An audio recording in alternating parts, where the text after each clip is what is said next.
Hello बच्चों, नमस्कार। आज की क्लास में जो है लेथ मशीन से ही संबंधित 60 टाइप क्वेश्चन के विषय में जानकारी दे रहा हूँ, जो कि अभी कुछ है बाकी रह गए हैं। देखिए, पहला क्वेश्चन दिया आपको कास्ट स्टील के जाब की टर्निंग करनी है। कास्ट स्टील के जाब की टर्निंग करनी है। जाब के आकार के अनुसार कटिंग एक्शन सविराम होता है। तो पहला दिया इस जाब के लिए डायमंड कटिंग टूल उपयुक्त क्यों नहीं होता है, मतलब डायमंड कटिंग टूल हम इस प्रकार के कास्ट स्टील वाले जाब पर टर्निंग क्यों नहीं कर सकते प्रयोग। और दूसरा है अधिकतम कटिंग स्पीड के साथ टर्निंग के लिए कौन सा टूल मटेरियल अधिक उपयुक्त है। अधिक कटिंग स्पीड के मतलब कटिंग स्पीड भी रखनी है और टर्निंग के दौरान उस समय कौन सा टूल अधिक उपयुक्त होगा। तो दिया है आपको कास्ट स्टील के जाब की टर्निंग करनी है। जाब के आकार के अनुसार कटिंग एक्शन सविराम होता है। तो पहला दिया है कि डायमंड टूल ब्रिटल होता है। डायमंड टूल क्या होता है, भंगुरता का गुण होता है, इसमें ब्रिटल होता है और यह आसानी से टूट जाता है।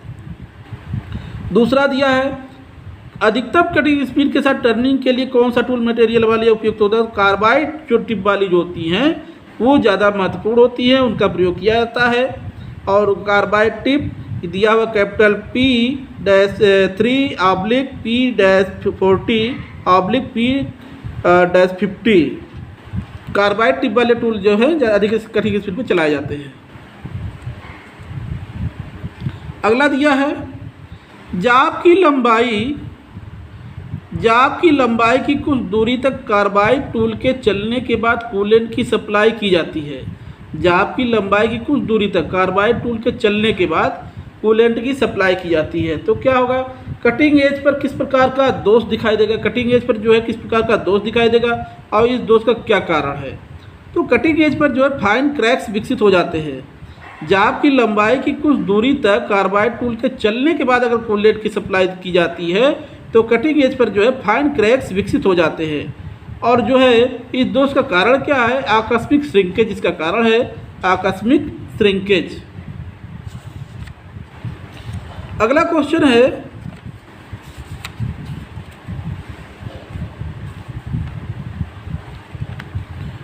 अगले कट के लिए थ्रेडिंग टूल के द्वारा पहले लगे कट के रास्ते का अनुसरण कराने वाली विधि का नाम बताएं। तो अगले कट के लिए थ्रेडिंग टूल के द्वारा पहले लगे कट के रास्ते का अनुसरण करने वाली विधि का नाम है थ्रेड की कैचिंग। फिर से देखिए, अगले कट के लिए थ्रेडिंग टूल के द्वारा पहले लगे कट के रास्ते का अनुसरण कराने वाली विधि का नाम है थ्रेड की कैचिंग। अगला है लेथ पर थ्रेडिंग करते समय, चूड़ी काटते समय थ्रेड को कैच करने के लिए कैरिज का कौन सा पार्ट प्रयोग में लाया जाता है। तो थ्रेड चेजिंग डायल का प्रयोग में लाया जाता है। लेथ पर थ्रेडिंग करते समय थ्रेड को कैच करने के लिए कैरिज का थ्रेड चेजिंग डायल पार्ट जो है प्रयोग में लाया जाता है, थ्रेड चेजिंग डायल का प्रयोग किया जाता है। अगला है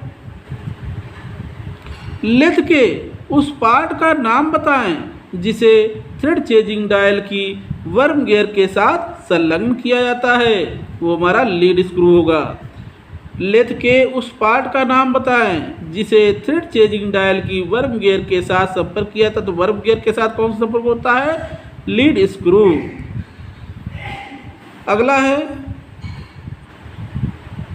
यदि काटे जाने वाली थ्रेड पर टीपीआई यानी थ्रेड पर इंच, यदि काटे जाने वाली थ्रेड पर टीपीआई है जो कि लीड स्क्रू के टीपीआई पर पूरी तरह से विभाजित हो जाती है, तब थ्रेड चेजिंग डायल की किस पोजीशन के लिए हाफ नट को संलग्न किया जाता है।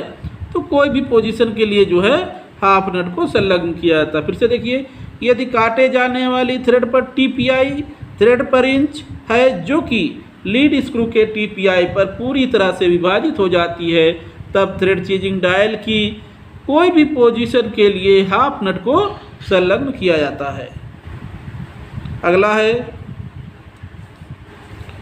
सिंगल पॉइंट कटिंग टूल के द्वारा लेथ पर थ्रेडिंग ऑपरेशन को फिनिश किया जाता है। सिंगल पॉइंट कटिंग टूल के द्वारा लेथ पर थ्रेडिंग ऑपरेशन किया जाता है, ऑपरेशन को फिनिश किया जाता है एक कट में या एक से अधिक कट में।